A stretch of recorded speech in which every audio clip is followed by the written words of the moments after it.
Unlimited में ये nonsense एक बार फिर से आपका स्वागत करता है। देखिए जी, दुनिया में काम कर कर के आदमी जब बहुत थक जाता है उसका दिल करता है कहीं सैर पे निकलूं, कहीं लॉन्ग ड्राइव पे निकलूं। लेकिन दुनिया में एक काम ऐसा है जिसमें आप लॉन्ग ड्राइव पे भी निकलते हो, यानी कि कमाई भी करते हो और सैर भी करते हो। वो दुनिया का काम कौन सा है?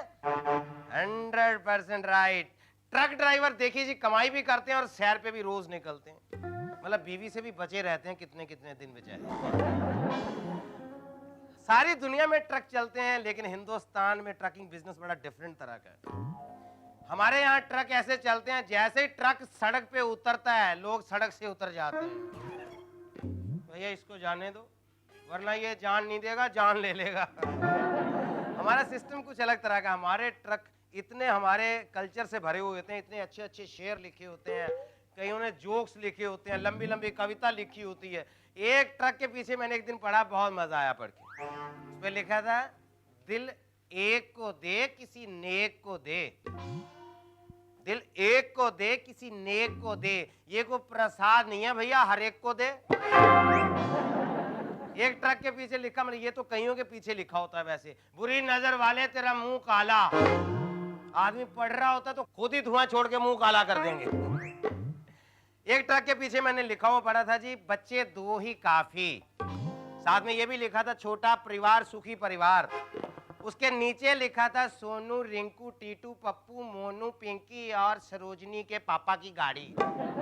अच्छा सुखी परिवार है भाई तुम्हारा। ऐसे बड़े बड़े सुखी परिवारों ने पूरा देश दुखी करके रखा है। तो एक बार एक आदमी देखा सड़क पे बेचारा रो रहा, बड़ी ऊंची ऊंची बेचारा दुहाई दे रहा है, रो रहा है। मैंने कहा क्या बात होगी भाई साहब, रो क्यों रहे हैं? भाई साहब सड़क पे जा रहा था, पीछे से ट्रक आया है, हॉर्न नहीं बजाया, कुछ नहीं पता चला, बिल्कुल मेरे ऊपर चढ़ने लगा था। वो तो मैं जंप करके दूसरी तरफ गया तो भाई साहब मैं बचाऊं। मैंने कहा बच गया तो रो क्यों रहा है भैया, अब तो चुप कर जा। बोला नहीं रो तो इसलिए रहा हूं, ट्रक के पीछे लिखा था फिर मिलेंगे। और ट्रक वालों का एक और भी हिसाब होता है, जैसे जैसे गाड़ी पुरानी होती जाती है इनके स्लोगन बदलते जाते हैं। जैसे ही नई गाड़ी लेके दो तीन परांदी सामने लटक रही होती हैं, पीछे एक टूटी जूती भी उन्होंने लटका रखी होती है नजर ना लगे, तो बड़ी शानो शौकत से ट्रक के पीछे लिखा होता है, हट पीछे फिर मिलेंगे। जब 3-4 साल पुराना ट्रक हो गया, कहीं कहीं से कलर भी उतर गया, टायर भी फट गए थोड़े बहुत, तो ट्रक पे लिखा लेते हैं मिलेगा मुकद्दर। तो जब बिल्कुल हालत पुरानी बुढ़िया जैसी हो जाती है, ट्रक इधर से नीचे है उधर से ऊपर है, सड़क पे चल रहा है तो मुंह इधर है, पीछे से ये चल रहा है ट्रक, ये निकल रहा है, तो ट्रक पे लिखा देते हैं चल रानी तेरा रब राखा। तो ऐसे ही अमेरिका की बात चलिए। मेरे एक दोस्त अमेरिका से आया बेचारा, 15 साल के बाद यहाँ आया हिंदुस्तान में। तो मेरे को आके पूछ रहा है, बोला यार गुग्गी भाई 15 साल के बाद आया हिंदुस्तान में, यहाँ गाड़ी चलाने का मेरे को पता नहीं है, यहाँ कैसे चलाते हैं, मेरे को थोड़ा बता दे, यहाँ गाड़ी चलानी हो तो क्या आदमी को हिसाब किताब रखना चाहिए। मैंने कहा वेरी सिंपल, देखो तुम गाड़ी लेके रोड पे निकले हो, तुम अपनी कार में जा रहे हो, पीछे से कोई और कार आ रही है, तो फटाफट अपनी कार साइड पे होके चलाने लगो। बोला अगर मैं सड़क पे जा रहा हूँ, पीछे से कोई 4 व्हीलर को मैटाडोर आ रहा है, मैंने कहा हाँ को 4 व्हीलर को मैटाडोर थोड़ी बड़ी गाड़ी आ रही है ना, तो फटाफट अपनी गाड़ी साइड पे ले जाके फटाफट गाड़ी से बाहर निकल जाओ। बोला ठीक है। मैंने कहा हाँ अगर तुम रोड पे जा रहे हो, पीछे से कोई रोडवेज की बस आ गई है ना, तो भैया बिल्कुल रिस्क नहीं लेना, फटाफट अपनी गाड़ी साइड पे करो, फटाफट गाड़ी से बाहर निकलो और फटाफट किसी पेड़ पे चढ़ जाओ। बोला ठीक है। जैसे ही मैं निकलने लगा रहा, गुग्गी भाई पूरा तो बता के जाओ यार। सपोज मैं रोड पे गाड़ी लेके जा रहा हूँ, अपनी कार से जा रहा हूँ और पीछे से कोई ट्रक वाला आ जाए तो मुझे क्या करना है? मैंने कहा भैया फिर तुम्हें कोई नहीं बचा सकता, ये ट्रक वाले तो ढूंढ के आदमी मारते हैं।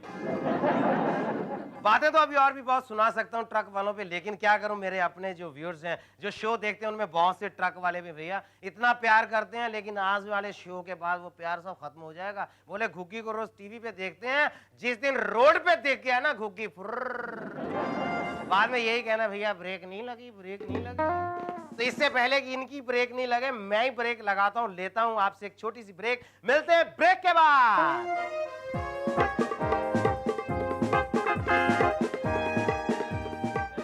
राकेश, राकेश, सुमन भाभी राकेश हैं क्या? ऑफिस चले गए? इतनी जल्दी कहाँ ऑफिस चले गए यार, अभी तक तो उसने नाश्ता भी तैयार नहीं किया। देख राकेश एक बात बताऊं, कल ही बॉस ने कहा था कि ऑफिस में लेट नहीं आना। तेरी नौकरी गई कि नाश्ते के चक्कर में तू पड़ा गया। हाँ यार, कल उसने वार्निंग तो दी थी। हाँ। एक काम कर, नाश्ता छोड़, चल चलते हैं। सुमन, मैं जा रहा हूँ ऑफिस। अच्छा अच्छा चल चल चल। अरे रे रे, ये क्या? नाश्ता नहीं करना है, कम से कम दूध तो पीते जाइए। देखा, देख लिया अशोक, ये औरत पीछे से आवाज लगाने से बाज नहीं आई। राकेश, बहस करने से अच्छा तू दूध पी ले यार। ये भी तेरी बात ठीक है। अब खड़ी खड़ी मेरा मुंह क्या देख रही है? ला दूध, जल्दी ला। हाँ, लाती हूँ। बोल बोल। ऐसे हुए किसी आदमी की नौकरी सेफ कैसे रह सकती है? अब खड़ी खड़ी मेरा मुंह क्या देख रही है? हैं? मेरे मुंह पे मोती लगे हैं कि गुलाब के फूल जड़े हुए हैं? जा जाके मेरी कोई दूसरी शर्ट लेके आ। आपकी दूसरी कोई भी शर्ट इस घर में नहीं है। दूसरी कोई शर्ट इस घर में ही नहीं है? क्यों, मेरे बाकी कपड़े कहाँ गए? ओए, कहीं तूने मेरे सारे के सारे कपड़े बर्तनों वाली को देके थालियां कटोरियां तो नहीं ले ली? चुप, कैसी बातें करते हो? मैं ऐसा क्यों करने लगी? हाँ, वो तो आज के लिए आपका ये शर्ट रख के बाकी सारे कपड़े मैंने धोबी को दे दिए। सारे कपड़े एक दास देने की क्या जरूरत थी? अपना हाथ नीचे करो, हाथ नीचे करो। मेरा हाथ उठ गया ना तब पता चलेगा। यार अशोक, बॉस ने कल वार्निंग दी थी, आज लेट गया तो नौकरी गई। तू एक काम कर यार, बॉस को जाके ये बोल दे कि मेरी बीवी यानी कि ये बहुत ज्यादा बीमार है। बस तू ये बोल देना यार, मेरी नौकरी बच जाएगी। तेरे लिए इतना भी करूंगा दोस्त, मैं करूंगा। मेरे मरने की बात कितने मजे ले लेकर कह रहे थे आप? डार्लिंग, वो तो एक मजबूरी थी। मजबूरी थी? अच्छा है, तब ये मजबूरी जा रही है। मतलब कि मैं जा रही हूँ अपने मायके। राकेश, हाँ जी, ये सब क्या है? मैं जा रही हूँ। Shut up! मैं हमेशा हमेशा के लिए ये घर छोड़कर जा रही हूँ। Darling, Shut up! अब मैं अपने पापा के घर ही रहूंगी। स्वीटहार्ट, वो Shut up! डार्लिंग, स्वीटहार्ट करते हो। 11 बजे की मेरी ट्रेन चली जाएगी। मैं जा रही हूँ।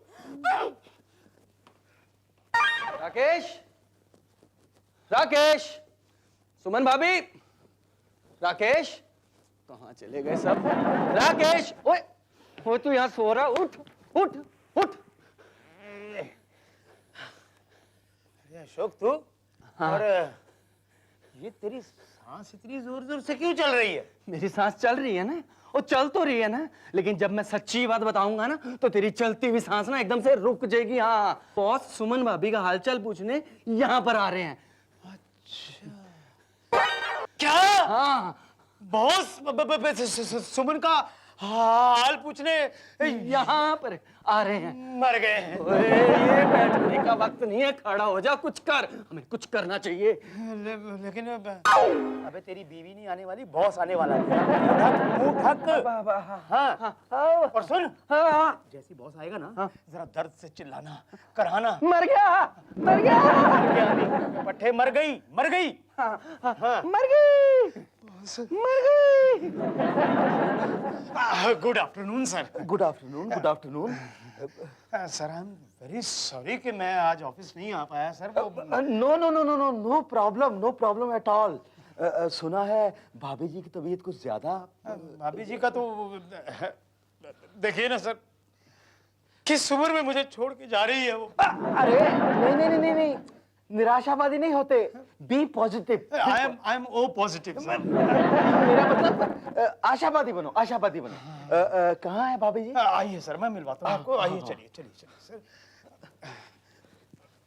आइए सर, आइए सर। देखिए सर, देखिए बेचारी कैसे तड़प रही है, जैसे कुत्ता मरने वाला हो। सब ठीक हो जाएगा। हाँ जी। कम कम। भाभी जी मर गया, मर गया। Excuse me, yes sir.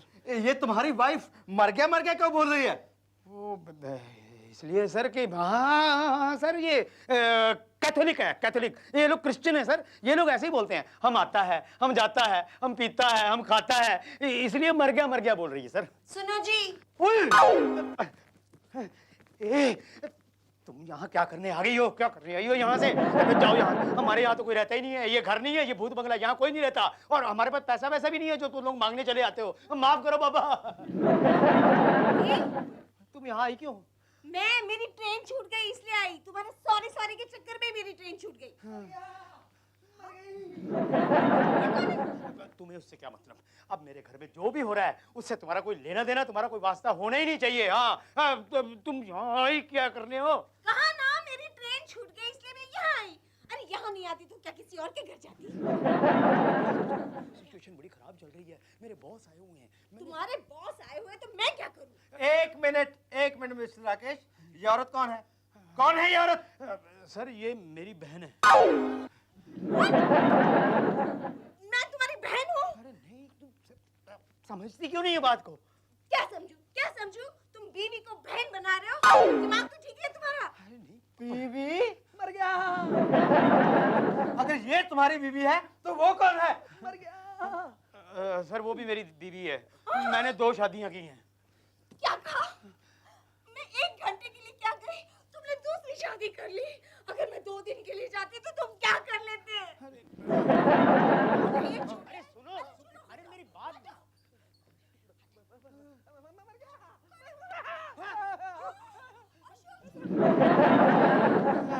मुझे माफ कर दीजिए sir. Nonsense Unlimited! Nonsense Unlimited!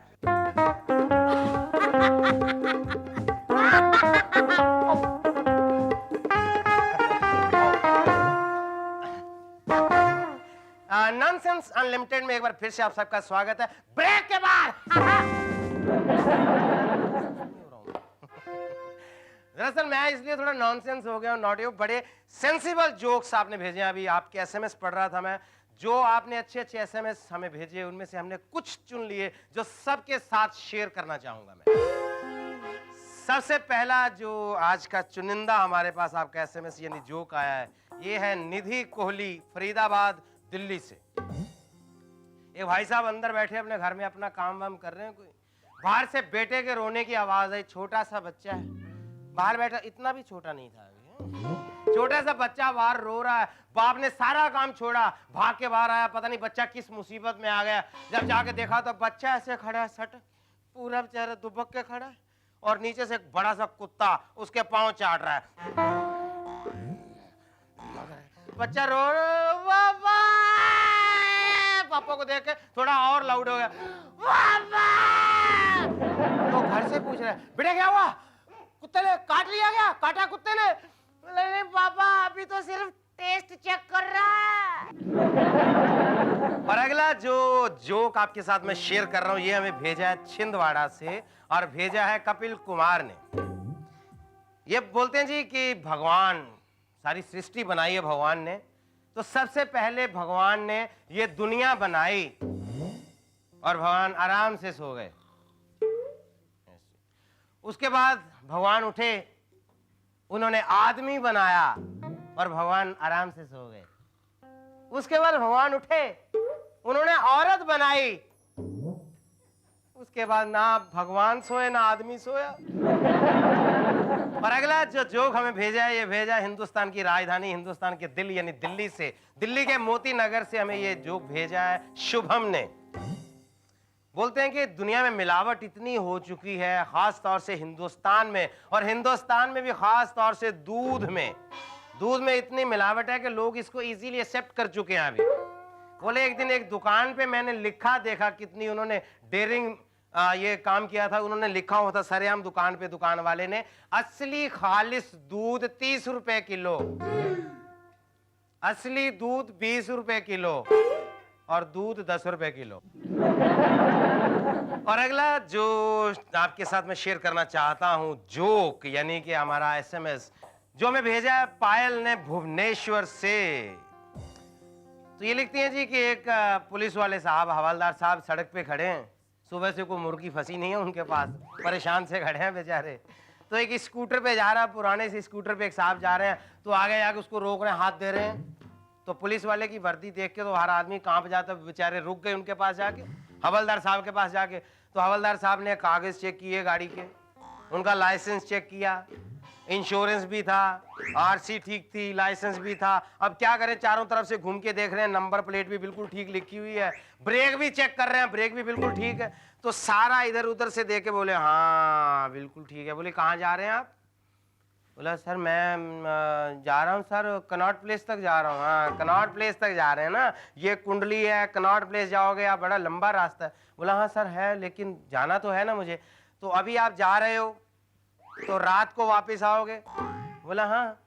तो ठीक है ना भैया, फिर आपका चालान होगा ना। चालान बुक निकाली, चालान काट के उसके हाथ में दे दिया। बोला साहब चालान किस बात का काट रहे हैं? बोला आपकी हेडलाइट में बल्ब नहीं है। लेकिन सर अभी तो दिन है, हेडलाइट में बल्ब नहीं है तो क्या है? आपने अभी कहा आप कनॉट प्लेस जा रहे हो, रात को लौटोगे 10 बजेंगे। बोला तो रात में अंधेरा होगा, बिना बल्ब के चलोगे? बोला हाँ सर। तो ठीक है तुम 10 बजे लौटोगे ना, मेरी ड्यूटी 7 बजे तक है यार, तुम्हारे लिए थोड़ी खड़ा रहूंगा 10 बजे तक।